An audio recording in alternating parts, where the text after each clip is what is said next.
Hello everyone, my name is Yusuf Habibi Herbin with student ID 2024-32066 from Machine Learning C class.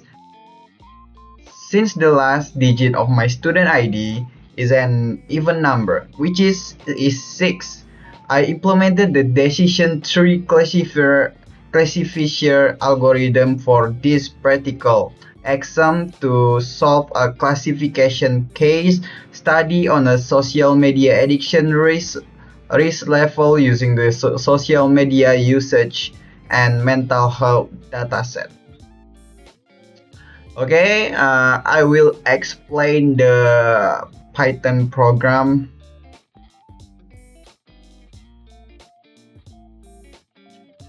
First of all, this import library.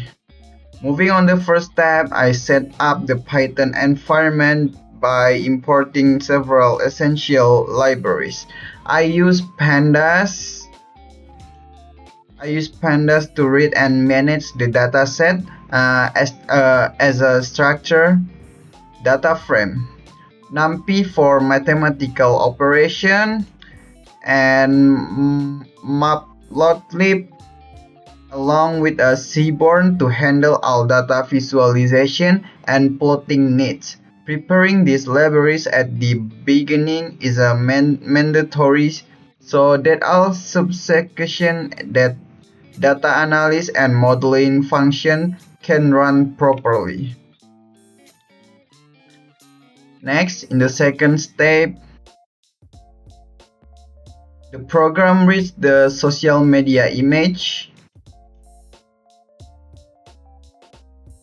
using file pandas to load its content into the computer's memory. This process is like opening a massive digital logbook containing 1,000 of rows of user behavior data and placing onto onto our workspace. This step ensures that the upcoming lines of code have a real source to process and examine. Okay, next, in the third step, which is part of the data processing phase, I intentionally remove the user ID and year column from the dataset. In machine learning, administrative features like user IDs or specific years do not hold any logical relationship with the psychology factor behind social media addiction. Keeping these columns will only introduce noise, causing the decision tree to make false patterns based on random ID numbers. Still within the data cleaning phase,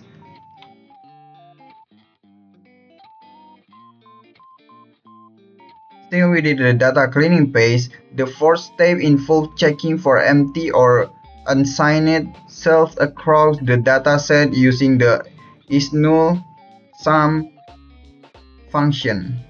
Ensuring the dataset is completely free of missing values is critical because the mathematical formulas behind sklearn cannot process empty inputs. Leaving data gaps unresolved could cause routine errors or lead to skewed, inaccurate model prediction.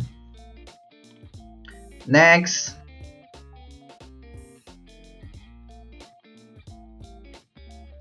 the fifth step is a label encoding. Because computer and the decision tree algorithm operate strictly on the mathematical calculation, they cannot directly interpret categorical text data such as country names, age groups, genders, or social media platform names. Through this encoding process, all text categories are converted into unique numerical codes. such as a mapping Instagram to 0 or TikTok to 1, making the entire dataset mathematically readable for our model.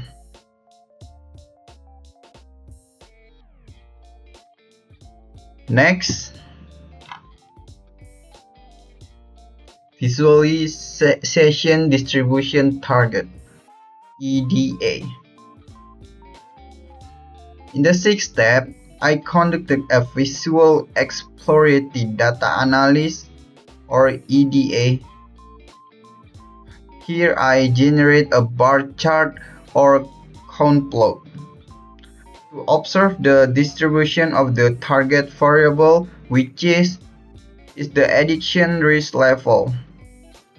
This step is crucial to check whether the proportion among the low, medium, and high categories are balanced. Detecting this early prevents our decision tree model from becoming best toward a dominant majority class.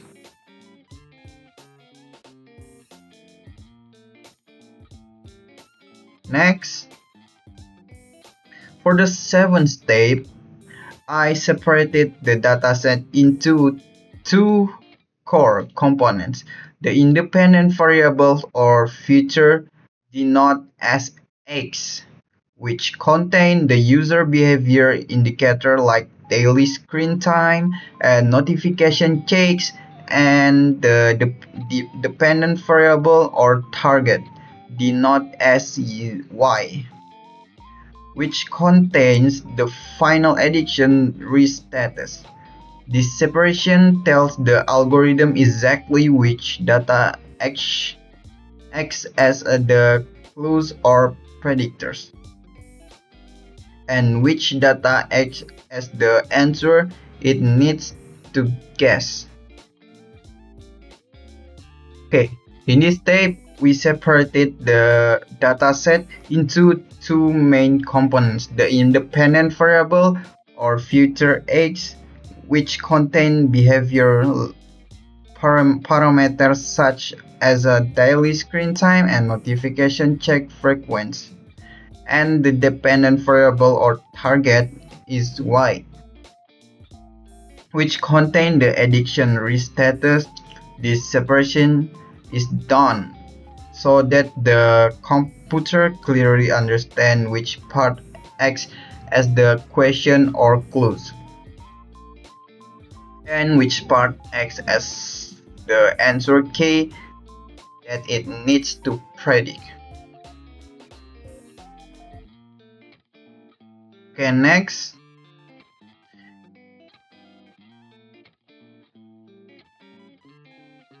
In the X step, I divided the separated data using a golden ratio of 80% for the training set and 20% for the testing set.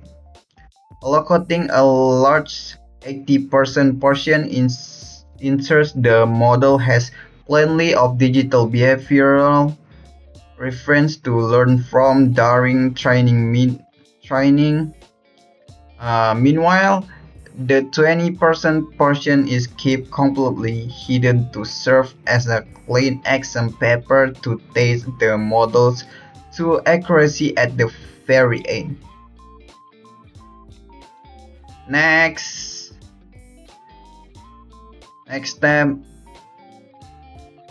moving to the ninth step, I initialize the decision tree classifier model.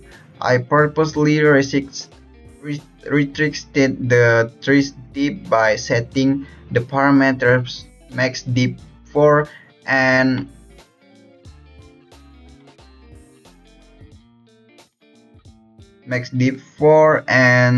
utilize the Gaussian Gini to measure knot impurity. Retracing the depth is crucial to prevent the tree from becoming overcomplex, which can lead which can lead to overfitting, a bad scenario where the model memorizes the training data perfectly but fails to generalize to new, unseen data. The model was then trained using the fit command on our training data set. Next, visualization model.